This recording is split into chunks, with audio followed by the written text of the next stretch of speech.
ರಾಜ್ಯಾದ್ಯಂತ April 13ರಿಂದ lorry ಮುಷ್ಕರ ಆರಂಭವಾಗ್ತಾ ಇದೆ. ಡೆಡ್ಲೈನ್ ಅನ್ನ ಕೊಟ್ಟಿದ್ದಾರೆ. ಅಷ್ಟರೊಳಗೆ ಸರ್ಕಾರ ಏನು ನಿರ್ಧಾರ ಮಾಡುತ್ತೋ ಗೊತ್ತಿಲ್ಲ. ನೆರೆ ರಾಜ್ಯದಿಂದಲೂ ಕೂಡ ಲಾರಿ ಬಂದ್ಗೆ ಬೆಂಬಲವನ್ನ ಕೊಟ್ಟಿದ್ದಾರೆ. ನೆರೆ ರಾಜ್ಯಕ್ಕೆ ಕರ್ನಾಟಕದಿಂದ ಲಾರಿಗಳು ಹೋಗಲ್ಲ. ಕರ್ನಾಟಕಕ್ಕೆ ನೆರೆ ರಾಜ್ಯದ ಲಾರಿಗಳು ಕೂಡ ಬರಲ್ಲ. ಸೊ ಜಲ್ಲಿ ಮರಳು, ಏರ್ಪೋರ್ಟ್ ವಾಹನ, ತರಕಾರಿ ಸರಬರಾಜು, ಸರಕು ಸಾಗಾಣಿಕೆ ಎಲ್ಲವೂ ಕೂಡ ಬಂದ್ ಬಂದ್ ಬಂದ್.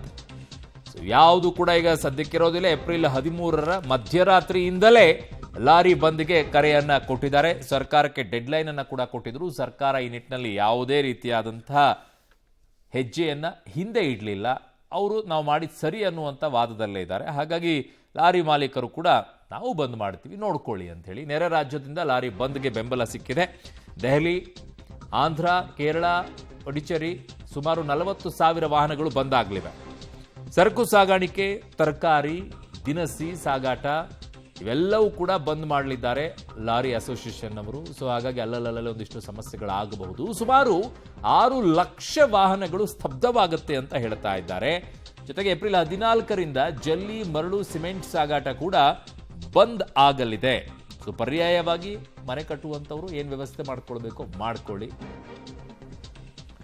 ಓಕೆ, ನನ್ನ ಸಹೋದ್ಯೋಗಿ ಮೆಟ್ರೋ ಬೇರೆಯಿಂದ ಲೋಕೇಶ್ ಮತ್ತೆ ನನ್ನ ಸಂಪರ್ಕಕ್ಕೆ ಸಿಗ್ತಾ ಇದ್ದಾರೆ. ಲೋಕೇಶ್, ಈಗ ಸರ್ಕಾರಕ್ಕೆ ಡೆಡ್ ಲೈನ್ ಅನ್ನ ಕೊಟ್ಟಿದ್ರು. ಸರ್ಕಾರ ಯಾವುದೇ ರೀತಿಯಾಗಿ ತಲೆ ಕೆಡಿಸ್ಕೊಂಡಿಲ್ವಾ? ಏನ್ ಕತೆ? ಸರ್ಕಾರ ಯಾವುದೇ ರೀತಿಯಾಗಿ ತಲೆ ಕೆಡಿಸ್ಕೊಂಡಿಲ್ಲ ಅರುಣ್. ಯಾಕೆಂತಂದ್ರೆ ಕೇಂದ್ರದಲ್ಲೇ ಏರಿಕೆ ಮಾಡಿರೋದು. ಕೇಂದ್ರ ಸರ್ಕಾರ ಕಡಿಮೆ ಮಾಡಿದ್ರೆ ನಾವು ಕೂಡ ಕಡಿಮೆ ಮಾಡ್ತೀವಿ ಅಂತ ಹೇಳಿ ಕೇಂದ್ರದ ಮೇಲೆನೆ ರಾಜ್ಯ ಸರ್ಕಾರದವರು ಎತ್ತಾಗ್ತಾ ಇರ್ತಕ್ಕಂಥದ್ದು. ಈಗ ಅಲ್ಲಿಂದನೂ ಕೂಡ ಏರಿಕೆ ಆಗಿದೆ, ರಾಜ್ಯದಲ್ಲೂ ಕೂಡ ಏರಿಕೆ ಆಗ್ತಾ ಇದೆ.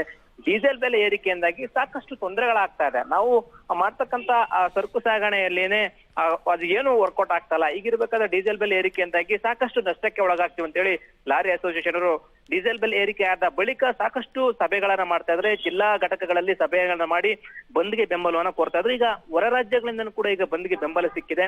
ಸುಮಾರು ಏಪ್ರಿಲ್ 13ರ ನಂತರ ಕಂಪ್ಲೀಟ್ ಆಗಿ ಸ್ತಬ್ಧ ಆಗುತ್ತೆ ಅನ್ನುವಂಥದ್ದು. ಸರಕು ಸಾಗಣೆಯಲ್ಲಿ ವ್ಯತ್ಯಯ ಆಗುತ್ತೆ.